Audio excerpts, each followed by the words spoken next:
Welcome to NothingisOB South Texas Golf Podcast. As usual, I'm your host, Andy Torres. Now, today I have a special guest. I have Coach K, John Knauer from UTSA men's golf team. Now, he's going to talk to us today just a little bit about the recent success that they've had in this upcoming season and some of the things that they've had to deal with and how he likes his chances at the end of April for the Conference USA Championship. Hey, Coach, thanks for joining the show today. Sure, Andy, anytime. All right. Now, let's go ahead and start off with a bang here. How come y'all are having such a good streak of success early on in your golf season? Well, so a year ago today, March 11th, last year, I got a call from my, athletic administrator saying that they were shutting things down. We weren't going to be able to travel. And at that time, we didn't know if that was just one tournament or 2 weeks or whatever. Obviously, that snowballed. It was a whole year process. And so, those guys from that very point started working hard on what we could do. We knew our season was over, so we didn't get to compete for a championship last year. And as you remember, the year before, we lost in a 6-hole playoff, in the finals of the match play for the conference championship. So, I mean, we were chomping at the bit to get back to Texarkana and play last year. So that kind of got, in a way stolen from them. And they said from that point forward, they were working for the next year. And so a lot of times that's a lot of talk. You say you're going to work really hard, you're going to do all this stuff, but these guys really came together and they brought in the new kids and they said, look, this is going to be a different deal. We're going to work harder than anyone's ever worked. And we're going to come out the other side of this COVID deal way better off than anybody else was. And so they took it as we really had a mantra of positive outlook, positive attitudes. And so got through the rest of the spring, obviously, with what they were allowed to do. We weren't allowed to practice and do stuff as a team, but they could do stuff on their own.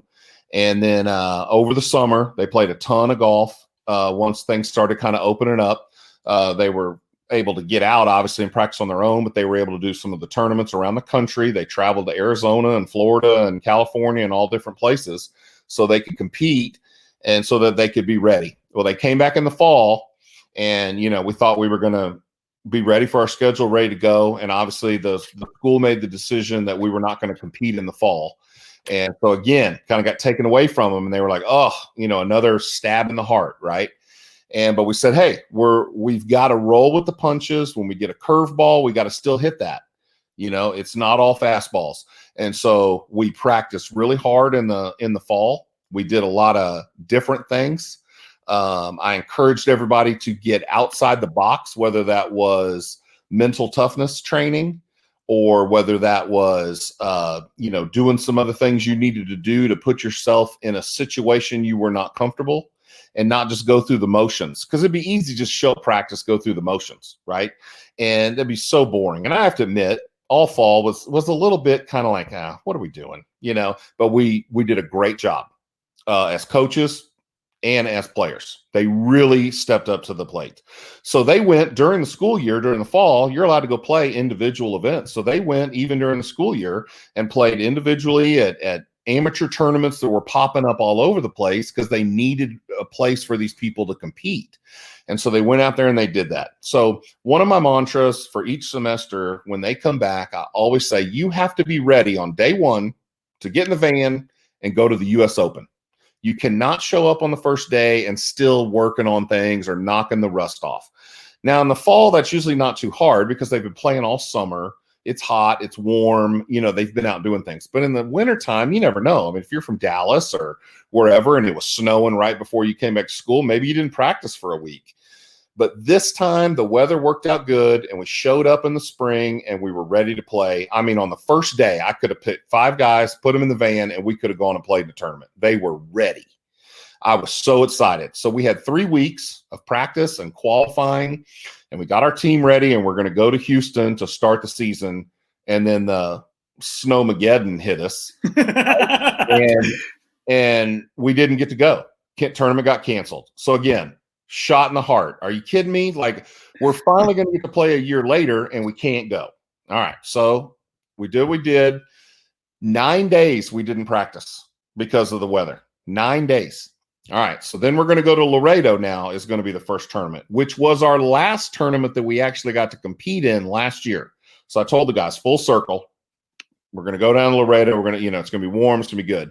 But we basically got to practice for about 2.5 days prior to the tournament starting. And that was it. So I got to be honest, the practice round, we looked terrible. Very rusty, hitting shots all over the place. Speed on the greens was bad, that kind of thing. We end up going to the tournament. They've got brand new greens, super hard and fast, way too undulated for, the type of speed they had. And because they were trying to bring the grass back from the freeze they had, they were watering a lot of the stuff. And so it was wet, dormant, muddy conditions around the greens. So I've got to be completely honest. It's nothing that we practice. No courses in town look like that. No, we could not have simulated that. So not only have we really not practiced in 9 days, we are playing under conditions that we just do not play. And so we ended up finishing 6th. We beat the 13th ranked team in the country, Baylor. We beat number 42, Kent State. And we beat, 12 other teams. So we went 12-5 on the week. And we debut in the poll 64. Now, in college golf, the magic number, the bubble number to get into the postseason without having to win your conference. Of course, if you win the conference championship, you're in. But the rankings wise, 65 is kind of that magic number. It's been as low as 60, but it's been as high as like 70. But 65 is kind of the magic. So we come out of that unscathed and we're inside the number, so the guys felt pretty good about that. They kind of brother-in-lawed it, if you will. When one guy played bad, the other 4 picked him up. And the next day, that guy played good and somebody else played bad. And we really didn't have 2 guys play bad on the same day. So we were supposed to play literally 5 tournaments in a row, meaning you usually play either Monday, Tuesday, or you play Sunday, Monday, Tuesday, or Monday, Tuesday, Wednesday, and then you leave like the next Saturday, just a few days in between. Well, Houston got canceled. So we played one at Laredo. So the next tournament is the tournament that's at the TPC, the Cabo Collegiate, is the best field in college golf all year this year. Until we get to the national championship, there will be no field better. Even the NCAA regionals will not be as strong as that field. There were 12 teams in the top 30, 6 teams in the top 10. And so we go into it as the 64th ranked team, which was 13 out of 16 of that field. We beat 5 top 30 teams, one of which was the number 1 team in the country, Arizona. So finishing 8th, who's saying, oh, I finished 8th out of 16th. All right, sounds like an average week. But in the best field in the country, it was a really good week. And in golf, the other thing that's kind of hard to maybe understand as a casual bystander or just somebody that's a fan is it's not just wins and losses. Don't get me wrong. It's better to beat somebody than to lose to them. But in a field like that, Texas beat us by 1 shot, and they're ranked 10th. Oklahoma State beat us by 2 shots, and they're ranked 8th. That's honestly no different than if we had beaten those teams by 1 shot. It wouldn't have really made any difference in like the polls. You're kind of right there with them. So not only did we beat the teams I talked about, we went 8-7 on the week, beat the 5 top 30 teams and the number 1 team in the country, but we stayed very close to a lot of other teams. So the poll comes out on Wednesday morning. Well, Wednesday was the final day of that tournament. So it came out while we were playing, and we had actually moved up 2 spots to 62, but it's not factoring in that week. So we knew, okay, most likely we were doing a little, prognosticating.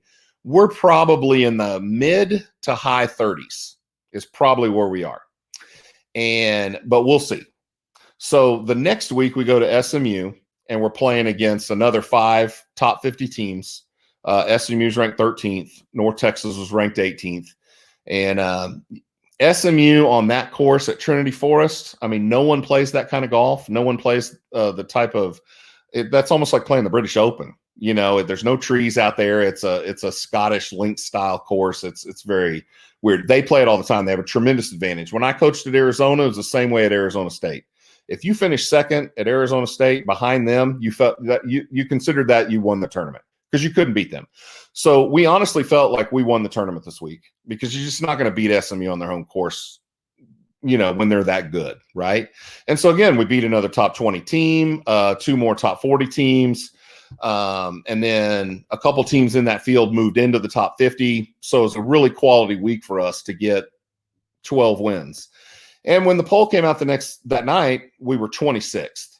So I know most people kind of understand that, like a football poll or a basketball poll, you talk about the top 25. And yeah, we talk about that kind of stuff as well in golf. But in golf, the big numbers are if you're a top 50 ranked team in the country, they put the little number beside your name on Golf Stat when they show your thing, they show what you're ranked. So kind of the top 50 is what would be considered like the top 25 in football, right? When you see the bottom line, you see whoever, Texas A&M, and they're ranked 5th in the country. They got a little 5 next to their name. We're going to get that this next week. When you watch our team play, we're going to have a little 26 by it. But the top 30, if you think about it, there's 6 regionals and 5 seeds 5 teams advance out of each regional. So the top 5 seeds in each regional should, be the teams that are going to advance, right? Now, of course, there's upsets. Doesn't mean you're going to get out. But you're the teams that they're looking at. So right now, if it ended today, we'd be the 5th seed at one of the regionals. So we're not talking about just getting into the postseason and going to regional. We're talking about we're going to be one of the teams they're talking about that should have a chance to advance to the nationals. And so that's a big deal and something that obviously hasn't happened at, in the men's golf team at this school and some of our other sports that, obviously made it to the postseason before, but they're not looking to get out of the first round or whatever the deal is. This is quite an accomplishment for these kids. For me, as a coach, just like a teacher, a high school teacher that's teaching algebra, and you see your kid light up and they get the answer and they understand the formula and they understand how it works, and then they do good on the STAR test or whatever, you see them reap the rewards for their hard work that they put in. They put in the hard work. But sometimes in golf, more than any other sport, you can work your butt off and you get no rewards for it. It's a cruel game. You can get incredibly unlucky. And obviously there's a lot of other people out there working hard too. And sometimes you're just not as good as whatever it is. I am so happy for these kids that they are seeing some fruit from their labor because they've been putting forth more effort this year than I've ever seen the other teams put forth. It's just incredible. I'm trying to figure out a way to bottle this up so this will, we can use it every year, but I don't know. It's a very special group. And I'm just so excited for them. Well, I think that's one thing when we spoke the first time that you really relayed that message to me, that I think some of the heartbreak that y'all had at the previous year's, conference regionals or, your tournament, some of that letdown that you had was you were going to use it as motivation for this upcoming season. And I remember you told me that you had some senior leadership, you had some eldermen of the group that were going to be hungry, and that we're going to lead this team to some places that I remember you stating that UTSA men's golf has never been before. And it seems like I guess you're a foreseer of the future. You knew exactly where you were going to be, and it seems like y'all are right in a good place. Your team is feeling good, and you're right on track, and maybe a little bit ahead of schedule according to maybe where you initially thought. Yeah, I don't know. It's a funny thing, right? Like, I remember telling people, how good do you think you could be? And I would say, I got to be honest. Like, if these guys played to their potential, or like, if things fell our way or we got lucky, I mean, we could be a top 25 team, right? And so that's kind of like what's happened in a way. To be really honest, we didn't play our best golf in Laredo. We for sure could have played better. We did not play our best golf at the TPC, but we really hung in there and really hung in tough. We played the best golf, maybe the second day. We beat all those teams. We had the low round of the day, beat every one of those teams, for that one round. But then again, then we beat some teams here at SMU. But again, each day, maybe somebody didn't have their best day. I still don't feel like we've hit on all cylinders. Like we've shown up and just everyone played fantastic in one day, sort of that little magical day. And so that's still coming for this team, and yet it's kind of fallen into place where we've just, there's this it factor that some teams have, and they figure out a way to play good enough each round to make it work to where at the end of the tournament, they're able to finish fourth or whatever the deal is, right, in a good field. And maybe they didn't have their best stuff, but they still had a good finish. And then, one week they put it all together and they win. But this group has sort of just really done what they needed to do. And coming down this, let me tell you, coming down the stretch at SMU, for any of the viewers that have been to Trinity Forest, you'll know the last 4 holes are really tough. And when the wind starts blowing really hard, it is a nightmare to play 15 through 18. And so I already knew what was going to happen. This was going to be really tight. And there were 3 or 4 teams battling it out for kind of that second place deal. And some of them were in front of us. So that means they got to finish and then they could just wait and see what we did. So if they could post a number. But in the end, we were able to play those holes better than those other teams. And not only did we just beat them, we didn't eke them out. I mean, the next closest team to us was 7 shots. And so they all kind of fell by the wayside, right? And so that was a huge deal because the day before, to be honest, we really didn't finish that good. Hunter bogeyed like his last 4 holes. And and we might have still been in second, but only by like a shot or whatever the deal was, or we were tied with somebody. And so instead of already putting some room in there, we were real tight with some teams. And so they already kind of felt it. And I was like, tomorrow you're going to have to finish and you're going to have to finish in the win. And they did. That's the kind of thing you can't teach that. You can't coach that. You can't just learn that. That is just something where these kids, they have to just do it. And it was awesome to see them do it. And I'm proud of them, but I'm just so happy for them. You know what I'm saying? Because the hard work they've put in has been tremendous. And what they've had to endure, missing the last spring, having the weird summer, not playing this fall, and seeing their other teams, seeing Texas State right up the road play. Why are we not, we're not getting to play. It was just awful. It was just, turning a knife in them, but they just stayed positive and they just dug down and worked even harder. And then they get the tournament taken away from them from the snow. Then they finally get to play and they don't get to practice for 9 days. It's just one thing after another. And they have just weathered the storm, and they're coming out on top. And it's just amazing to see how resilient they are. Well, as a coach, you really appreciate that, and you really always try, like you stated, you wanted to get your kids uncomfortable. Hey, go and play in these tournaments. And I did, being on Facebook and social media all the time, seeing that a lot of your guys were playing in this amateur and this amateur event and this amateur event and placing pretty high and doing really well. Mm-hmm. But I think it seems like your guys are battle tested. It seems like, you weather these storms, and a true nature of a golfer, they found a way to grind out of these difficult situations. And it's just like playing in Laredo. I remember seeing you on the last day there at the tournament there at TPC at the Cabo Collegiate. I remember you told me, you said Monday was horrible conditions. I'm glad I didn't make it out there on that day. I'm glad I went on that last day where it was really nice. Yeah. And it was a beautiful day to be out there. You said you were able to, like you've been saying, to weather the storm and to be ready and to piggyback on what you're saying, just like these guys have been able to pick each other up. And it seems like it's a testament to some of these guys, some of the leadership you have on the team. So why don't you tell us right here, I'm going to put up a picture of the guys. Why don't you kind of just go down and just tell us one thing each about some of these golfers that maybe the rest of the city that doesn't know about. Okay. Well, just kind of going in order what you got there. First thing I want to say about all of them, so it's just not repeated all the time, but again, every one of these kids has been amazingly resilient. And every one of these kids has put forth more effort than I've ever seen a golf team put in. 26 years of doing this, I've never had a team put this much unity and effort into a common goal. And I think that's why they're showing, we thought we might be this good the last few years, but it just, that effort is a different ball of wax. And they all have a maturity level that no matter what year they are, they have beyond their years. So first off, there is Christian Fanfel. So Christian is from here in San Antonio. He was one of San Antonio's best players throughout junior golf.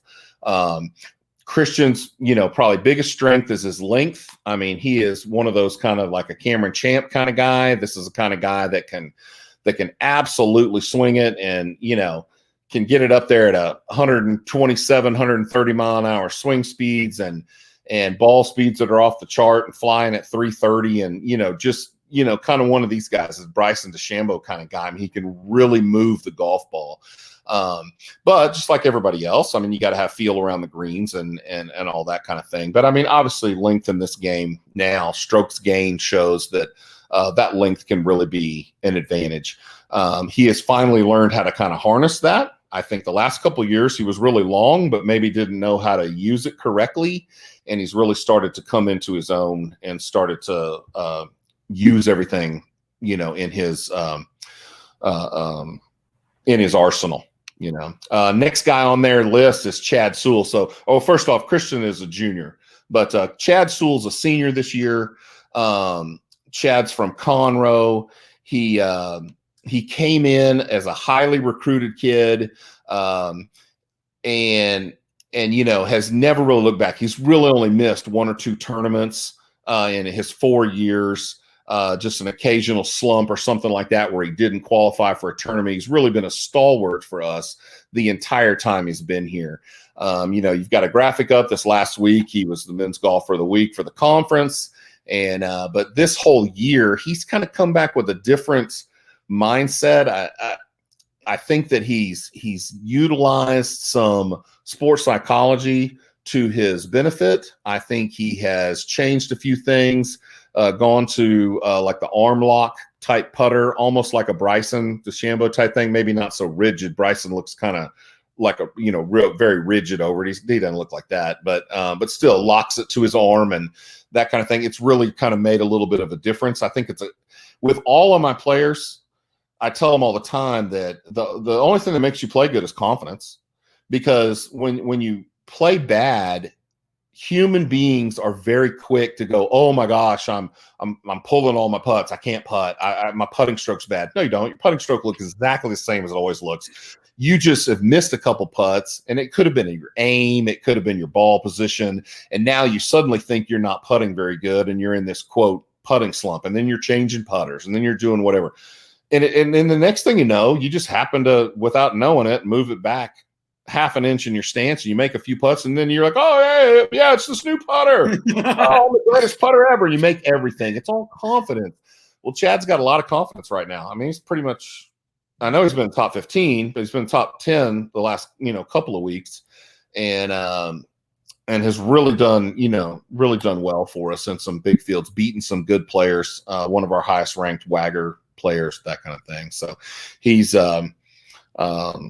mature beyond his years. When I get to the end, I guess I'll have one more thing to say about all these guys, but to kind of tie them up. But who was next on that list? Hunter Bach? Well, I'm going to tell you, I did see his putt on hole 10, his birdie on hole 10 that last day at the Cabo Collegiate. Mm-hmm. And you should have seen it, man. It was just, I think, because you're on the other side. You're on the other side, and I think you're in between Colin and maybe him or maybe another golfer. And I had just actually left from speaking to you, and I saw him roll this putt in, and you can tell it's just he looked really confident. He looked really confident. And then I think the next hole, he actually just missed a birdie putt on 11, and you can see it. He was able to shake it off, and he was able to really. It was really nice to see him kind of play off of those highs and lows and kind of just keep a level head about it. Yeah. The last tournament at SMU, the final round. So here Chad's played so good for us the whole time, and he's the low man after 2 rounds, and he's playing really well, and he just gets off to a horrible start. And the next thing you know, he's 4 over through 8. And it's just like, what is going on? Like, this is just ridiculous.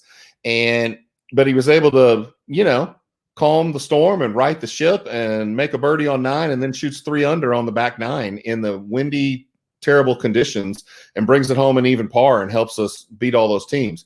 And, that's the kind of thing you have to have, because if he's out of it and he's 5, 6 over and you're counting a high score, even with the way it all shook out with everybody else, it would have been so tight coming down so he took the pressure off everybody, so it's pretty good. So who's next on there? Hunter Bott? Let's see. Yes, sir. We got Hunter. Hunter Bott's a sophomore. Hunter is a kid that when I recruited him, I think he was ranked 52 in the state of Texas, which puts him probably about 500 in the country. And our normal thing that we always talk about is top 10 players, top 100 players. 10 in the state, 100 in the country. Now, he had a ways to go. He had another year or whenever before we would even sign him, right? But we just saw him. And I called my assistant and I said, okay, we got to do whatever we can to get this kid, because by the time he gets to here, he'll be a top 10 player. He's got amazing talent. This dude is unreal. He does some things most college kids, we're trying to teach them how to do. Flight the ball lower in the wind or do whatever. This guy's awesome. And I said, obviously every player has a few things to work on. We can work on some putting with them. But I said, this is a special thing. Well, sure enough, we work with him, getting him here, and he signs with us. By the time he signed, he was ranked like 8th. And so kind of that Karnak deal, I saw that coming, right? And he kind of came in and he played pretty much most of the tournaments. I know he missed a couple of events and played as an individual last year as a freshman, but pretty much played in all the tournaments as a freshman, and then has been a stalwart in the lineup, kind of right in the middle, kind of like the number 3 spot, all the tournaments that we've played so far. Hunter also has kind of incredible length. He is definitely a guy that, maybe some of your viewers actually know from around here, Xander Lozano, that played for me. Oh, yeah, Xander. When Xander became a freshman, he really started playing competitive golf as a freshman in high school. So, his golf life was very new. There were new things that he would learn, right? But he was real talented and he could pick it up. Well, Hunter is the exact same way. He really came to golf late. His dad was a baseball player. He played a lot of baseball, was really good. He looks like Brooks Koepka. He's very big. He's very strong. Like, he looks like you don't want to meet this guy in an alley kind of deal. But, big teddy bear guy. He's awesome. He's a complete sponge. Literally every day at practice, I teach him something new. I don't teach any of my players anything new because they've been playing golf forever. All I ever have to tell these guys is, move the ball up here a little bit. Hey, you're standing a little too close, or whatever. It's always grip, alignment, stance, posture. It's that kind of stuff that you're tweaking with them. With Hunter, I'm telling him new stuff. I'm teaching him new shots, and he's just soaking it in. He literally gets better every single day with new stuff and learning. And so the sky is the limit for this dude. He got his year back from last year, so technically it's like it being a freshman because of the COVID deal. And so he's going to be really special, here 4 years from now. He's going to be amazing. The next guy on the list, who we got? Let's see. Rome. So Michael Rome is from Austin Westlake, came from a storied program there, state championships abound out there a lot. And then Michael came in with Chad. I believe Chad ended up being the 5th ranked player in the state, and Michael was maybe the 6th ranked player in the state. And even though he was ranked that high, I still felt like he was probably going to be he's kind of a small guy, he's 5'9", 5'10" at best, probably weighs $130, soaking wet kind of thing. And I just kind of felt like with my assistant coach, I said, hey, what's probably going to happen? Only one of these dudes is probably going to make the lineup, and Chad looked like he was a little more polished. Michael looked like he really had to scrap it around and, use some guts and get it up and down a lot, that kind of thing. So college golf, is he going to be long enough? And he came in, and from the day one, he just laid laid it all on the line, and he's been literally one of our best players from the first day he walked on campus. Surprised all of us. And so as his freshman year, he's one of the best players. Helps us, get to where we got that year. And then the next year as a sophomore was the year, he was the one who lost in the 6-hole playoff for the conference championship and had the lowest stroke average of that year returning. The next year, he's out with a back injury, which ends up being the year that gets wiped out for COVID anyway. And so he had already basically was doing the red shirt kind of thing. And so then this year, which should be kind of his senior year, but he's still going to be here next year because of the one more year factor. And so he's got 2 years to go, but he's an old guy, he's a senior and he's been the captain before. He's just kind of an old soul and an incredible hard worker. Comes from a family. His dad's a construction engineer. Whatchamacallit. He's a builder and subcontractor and all that kind of stuff. And so Michael's been out there since he was 10 years old, driving a skid steer and going to work, right? You know what I'm saying? And working hard. Blue collar. Well, he is, yeah, and he just knows how to, because his dad, he'd be out there building some house or building some building or something. And on Saturday, Michael go with him. And the next thing you know, he's picking up trash or he's driving the whatever and that kind of stuff. And so he came from a very hardworking background. So and then Austin Westlake, all the championships they won, their coach runs their place like a college team, so he showed up from day one with an ethics and a value system of work that no one else had, and basically said, look, this is how we're going to do things. And the way you did it before was not good enough. You guys, when coach tells you you're on your own, and he says he expects you, hopefully, that you're doing these, but obviously, it's a volunteer thing, right? Because it's the day off, or he was like, that's not going to cut it. We're going to do it like this. And I think that's over the years elevated that. Year one, maybe, it was just talk. And year two, we saw a little bit more. And year three, those kind of things, right? But over this COVID deal, he's been the one championing, playing, going to Florida and going all the places and telling everybody they need to kind of get going on with that. And the final guy he got on that list, Colin Clark. So this is Colin's 5th year. He's a super senior. Was a senior last year. Colin has been for 3 years now the president of the Student Athlete Advisory Committee, so the SAC committee here on campus. And he's one of those all-American, well-rounded kids. He's like the student body president and the captain of the football team and the, lead in the school play and all the stuff, right? So he's awesome on the course, but even better off the course. And he's been a good leader. He's definitely more of a quiet leader. He's not yelling and screaming at guys or doing whatever. If he says, hey man, let's go practice today, and somebody kind of gives him the wishy-washy, he's not going to sit there and say, hey, come on, let's go. This is what we're going to have to do. He'd be just like, okay, whatever. Then you're not going to play then. I'm going to beat you. And, he just moves on. You know what I'm saying? And, but he's the leader. He's there first every day. He's the last guy to leave every day. He's there, he works more than anybody else. And he just shows it through what he does. Kind of does everything right. He's the model citizen, the son we all wish we had, that kind of thing. Right. And just does all the right things. And that's why he's on, he's tabbed to be, you're only supposed to be president for 2 years, but they had to amend the rule because if he was going to be around, there's no way they could let him go. So he's the first person, to be the president for 3 years. And, but anyway, he's played almost every tournament every single year. So he's amassed quite a resume. And this year we've been teasing him because this year he starts out, he's the low guy, the first round, every time he's the low guy. And then in the second round, he's like completely worthless. And he's our throwout guy every time. And then in the third round, he's like the low guy again.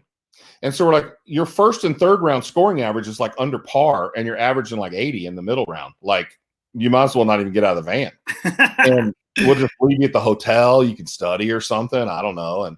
And he's getting a master's in like forensic accounting, and this kind of thing. And so we're like, well, maybe you need to work more. Maybe the second round you can work on school or something. Anyway, So we're trying to get that figured out. I told him this next tournament. So he got second 2 years ago at this tournament in Louisiana. And I told him, I said, well, if you shoot super low in the first round, like normal, with us kind of just leaving you alone, I said, if you like bogey the first 2 holes in the second round, like I'm sending Kyle over there to walk with you the rest of the day because I just can't have that. We have got to get you through the whole tournament. But again, it's the brother-in-law effect. I mean, when he played bad, then somebody else stepped up and played good, and so we've just been kind of getting that going. Well, why don't you inform our viewers, inform our listeners right now, because I'm curious. Now, in the collegiate game of golf, you have so many golfers, I guess, that are on scholarship or are on your roster. Mm-hmm. And it seems like, obviously, with seeing the lineups that are posted weekly, you can only take, I guess, 5 guys that count towards the team score. Now, how does that lineup come to be, and how many golfers do you have total that are on the team? We like to have 8. The perfect scenario after 26 years of doing this is you have 2 in each class and you have 8 players total. The NCAA allows you to have 4.5 scholarships that you can divvy up how you want. So you can give somebody 60% or 30% or 10% or a full or whatever, right? But each year it equals 4.5. So if you think about that, you got a 5-man team that you're taking, you can't just have everybody on a full scholarship. Now on the women's side, due to Title IX, they get 6 scholarships. And so what they do is they just give 6 full scholarships, and they have 6 players, and that's all they have, and they figure it out from there. Oh, that's nice. All right. So now, but they can divvy it up. They could have 12 players on 50%. But what they have figured out is with the number of schools and the number of girls, or whatever, you're not getting any good players to come, for less than a full ride. And so, because somewhere around the country, somebody's going to give them a full boat, right? And so that's kind of the way the women's team works their deal. So with me, 8 players like that. So because of COVID, because of getting those super seniors back, we have 9 this year. So occasionally we'll have 9. We've even had 10. We've even had 7 or 6 one year, just depending on what's going on. But we really do a good job of trying to keep it at 8. So splitting those scholarships up, that kind of thing, right? So that's kind of how you work that system. You take 5 players to a tournament. You count the low 4 scores, so you get to throw out 1 score every day. And then those 3 days are added up, and that's your team total. There are tournaments that will let you bring extra players as individuals. They do not count towards your team score. They're, for those of you that know track and stuff, it's like running unattached. So you can run and you can win the race and win the gold medal, but your points don't count toward your team. And so same thing. You can finish whatever, and you can win the golf tournament individually because there's 2 simultaneous tournaments going on. All these kids are playing, and they're playing for an individual title, right? And they finish 15th or they finish 30th or 80th or whatever, but then they're also playing for a team score. And so the team score is what's most important. It's what everybody is there for. It's the whole reason we do everything, but there is an individual component to things and that kind of deal. So it just kind of depends. So it's nice. Every once in a while you get to bring an extra guy, kind of get some more exposure for those players. Because then in the postseason, starting at conference, regionals and nationals, you're allowed to bring 1 extra player just to sit on the bench as a sub. They don't play in the tournament as an individual. They're just literally sitting on the bench. And let's say after the first round, somebody hurt their wrist. All right, pull him out, sub the other guy in. Or somebody got the flu or whatever like that, or somebody just played terrible, shot 80. You're like, dude, you're out. Put the other guy in. And then the next day, that guy doesn't play good and you put in another. You know what I'm saying? You can but you have 6 to deal with, right? There are the occasional tournaments that have a different format where normally it's 5 count 4, but sometimes you can play 6 count 4. Sometimes you play 6 count 5. But those are pretty much the only things. And sometimes you play match play. And so where teams play head to head against each other, or they may play stroke play to seed themselves like we do at our conference tournament. After 3 rounds, the top 4 teams advance to the match play portion. 1 plays 4 and 2 plays 3, and then the winners play each other, and that's who wins the tournament. And in that case, you just have 5 players. Your number 1s play against each other, and your 2s whoever wins 3 points, beats the other team 3-2 or 4-1 or 5-0 or whatever the deal is. So that's how the scoring kind of works. But I do think that it's one of those kind of things where it's hard for the average person to look at it and understand what is going on. You know what I'm saying? Yes, and sir. That's why the national championship likes that match play format, because they can sort of televise that. It's just hard for the TV to understand. Oh, well, you got this dude, and he's, these are the 4 guys counting for their team, so they're 2 under today. And the next thing you know, this dude makes a triple bogey, and the other guys make, well, now this guy's counting, and not that guy, and they go in and out. And that I got you. It does make great for TV, though. It really does. And having seen Ricky Fowler do I guess it's Driven when he did the year that Oklahoma State just so happened, his alma mater wins the NCAA tournament. And then last year or the previous year seeing OSU go head to head in extra holes with Texas to get that berth for the championship. It makes great for TV. Yeah. And I have a question right here by Jared. Do you're unattached, or do your players that, I guess aren't on that roster, do they ever surprise you? Yeah, absolutely. So one of the things in college golf that we always talk about is, so it's easier to play for yourself. You know, when you're out there playing on the team and you miss a putt and you make a bogey, you didn't just make a bogey for yourself. You just lost a shot for your team, and you're letting your team down. You're letting your coaches down. And so when you're playing by yourself, unattached, you just made a bogey. You're like, I'll make birdie on the next hole. It's not that you don't care. Please don't take it like that. They care a lot, but there's not the extra burden. And so we've pretty much come up with a handicapping system that it's literally 2 shots around easier. And so when the 6th guy, who's individual, goes out there and he beats 2 of the guys on the starting 5, maybe by just 2 or 3 shots, we always tell them, don't be getting cocky and thinking we're just going to put you in the next tournament. I mean, if you need to beat them by like 8 or 10 shots, to really say, okay, well, you really played a lot better than this other guy because you were not under the same pressures. And so I know there's actually coaches out there that actually kind of don't like to take individuals because they know a lot of times the individuals will actually play better because of that. And then it creates sort of this drama they don't want. Now, what's the reason we're here? We're here for the student athletes, right? Want to give them the most experience they can get and want to get them the best they can get. So I would never take away an opportunity from one of my kids, right? If you get a chance to play, I want all my guys to play. And, but I think knowing going in, that's kind of the way it is, that playing on the team is a way different animal. But yeah, absolutely. I mean, our team's pretty deep. So I've got two guys on the team this year. One's that's a super senior and one's that is a sophomore that played a lot of golf for us over the years, and like last year, the sophomore.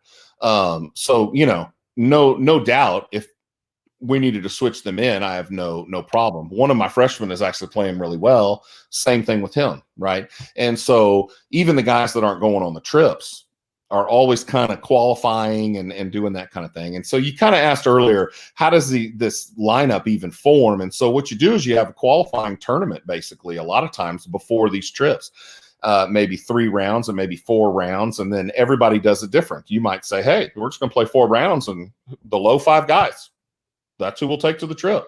Other people say, well, we're going to have the low 3 guys and then the coach, where I'm going to pick 2 guys. Now that may be the 4th and 5th guy in the qualifier, but then again, it may not. Maybe the best guy on the team who's an All-American, but he just didn't really play that great in the qualifier. So he finished 6th or 7th. He's the best guy. That's who you want at the tournament.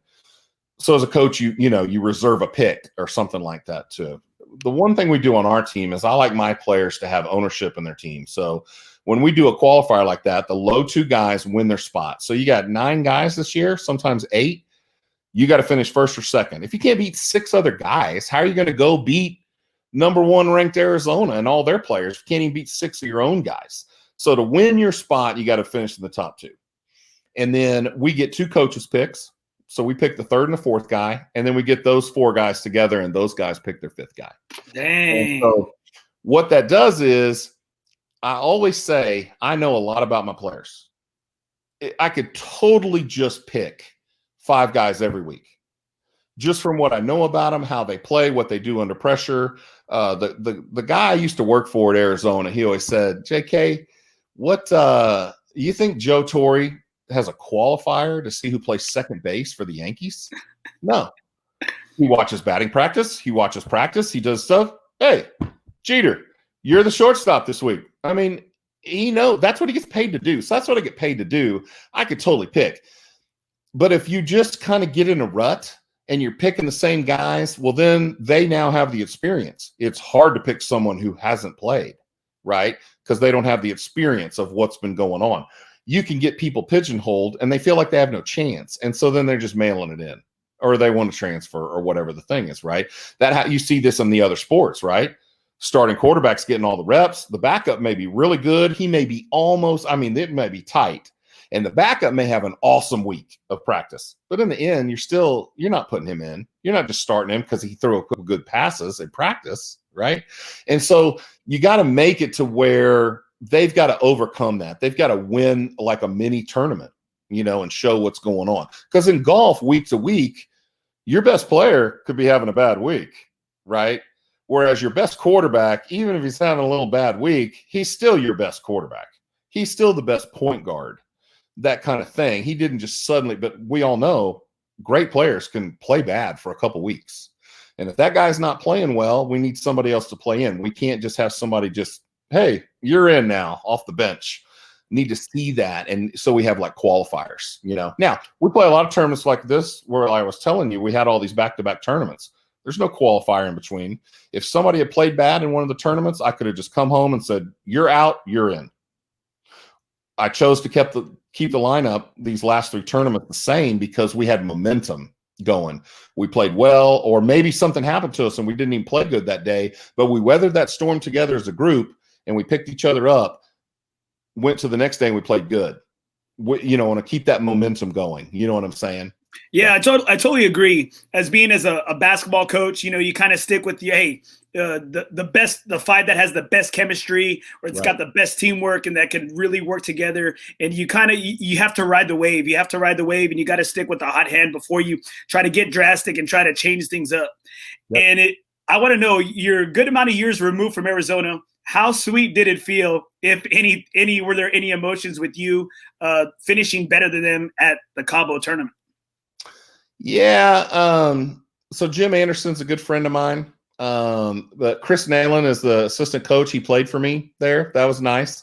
I kind of gooned him a little bit. Yes. And yes. That's obviously nice, right? I had some friends from Arizona, call me, hey, saw what you did, that kind of that's fine.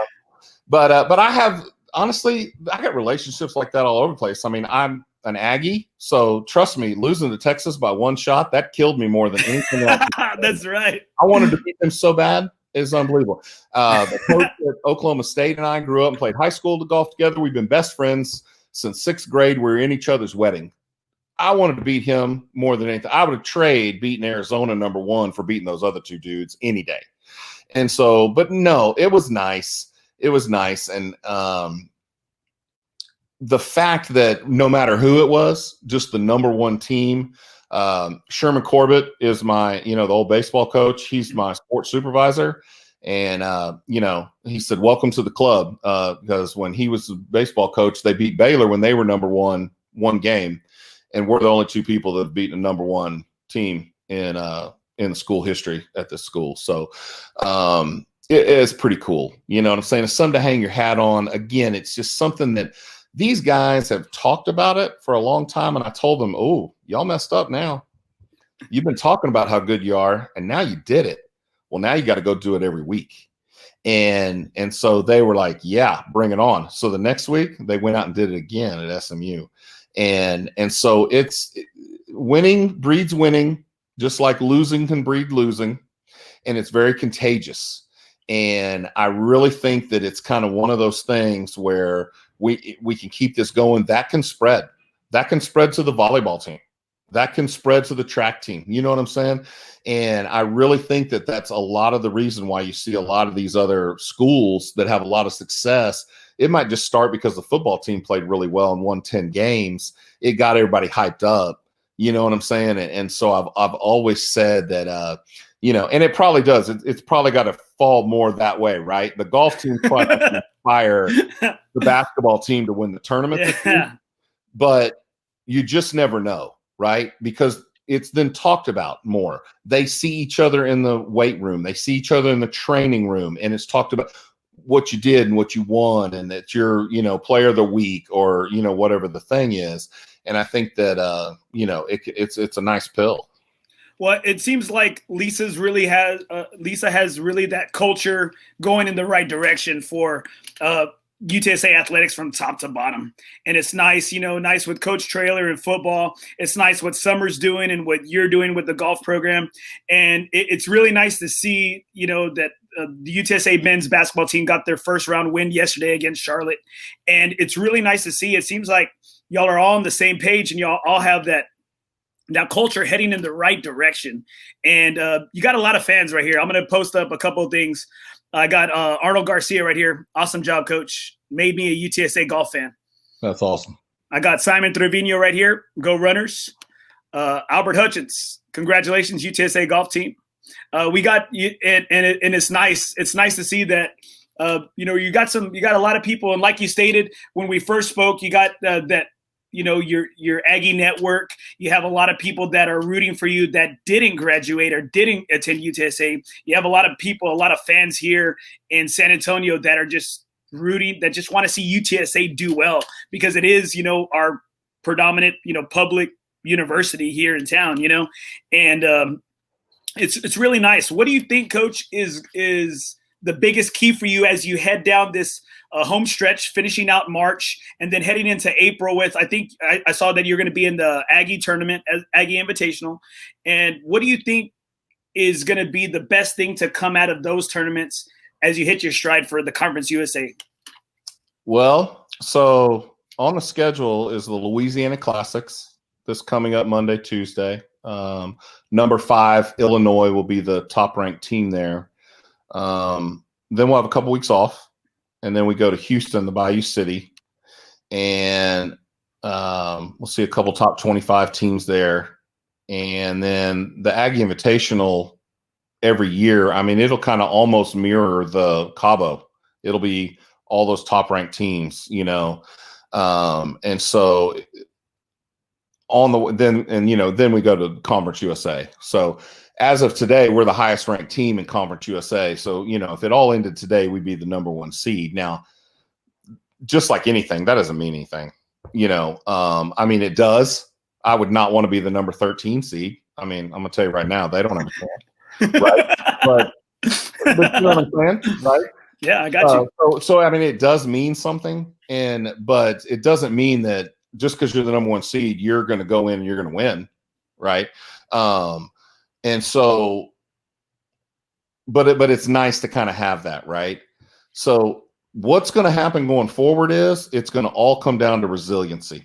So here's a little story for the fans. Yes. This is what I want. Who cares about the fans? This is what I want. Well, this isn't a great story, but oh man, a year ago, March 11th, I got the phone call on the driving range of the TPC that all this stuff was shutting down, right? And we were about to head to the Louisiana Classics. And Sherman called and said, hey, you know, with all the things, you know, the basketball tournament was shut down. We had all these things, you know, going on. And we didn't know at the time, is this going to be a week? Is it one tournament deal? Is this going to be a month? Yeah, we're going to miss 1 or 2 tournaments or that kind of thing. And before you knew it, I mean, by that night, everything was shut down. We weren't playing the conference, NCAA, that kind of stuff, right? So a year goes by, and I told you. So what did we have? We had that gut punch, and we got through it. And then we had to get through not playing in the fall, and we got through it. And then we had to get through the snow, not playing in that tournament. We got through it. Then we had to play in our first tournament, no practice for 9 days, and we got through it. Now, look what all we've done. And this morning, we had a positive COVID test from one of our best players. And with contact tracing, it looks like there's a possibility the whole starting 5 is wiped out, and we're not going to get to go to Lafayette. Now, it depends. It may not contact trace out that way, and only 2 or 3 players are knocked out, of which, what are we going to have to do? We're going to step up. Some of these dudes that haven't played, you're in. Let's go over there and play. But another gut punch. Or what are we going to do? Are we going to gripe about it? Are we going to whine about it? Get all upset or that kind of thing? Or are we going to just say, here's another curveball, and we're going to hit this out of the park? And, it might be a deal where we have to say that we can't play. We can't play this week, and we don't play until Houston. But nonetheless, we're going to get through it, and it's just going to make us stronger. And I firmly believe this team's going to win that conference championship. And whether we win or not, we're already going to be ranked high enough. We're going to make it to that postseason for the first time ever in school history. And once we make it there, we're going to get out. We're going to make it to the Nationals. Well, I think, Coach, I think that's a testament thing. That's a bomb. That is a bomb. Wow. I'm sorry to hear that, Coach. That's a bomb. That's a bummer. But like you stated, it seems like, hey, you guys are battle tested. You've been through some of these things before, and I think that's a testament to you, to you and y'all's leadership. It seems like y'all don't make excuses. You don't have pity parties. You got to roll with the punches. Got to grind it out. Yep. And I'm confident, Coach. I'm super confident in y'all. In your team, that y'all are going to do something. You're going to make some headwaves, more than you actually are making right now. 26, being ranked 26 right now by Golf Stats, that's amazing. I remember when we spoke the first time, you told me that y'all were ranked, like when you came there to UTSA, y'all were ranked, I think, in the hundreds or something like that, the high hundreds. 264 Woo! out of 300. Woo! Is what we were at one point in those first couple of years. Now we're 26. That's it's that's a testament, Coach, to your leadership and to your guys. And being there at the Cabo Collegiate, it was really nice to see a lot of fans there, a lot of UTSA fans, and to see y'all, to see the teams that came over here to play at TPC.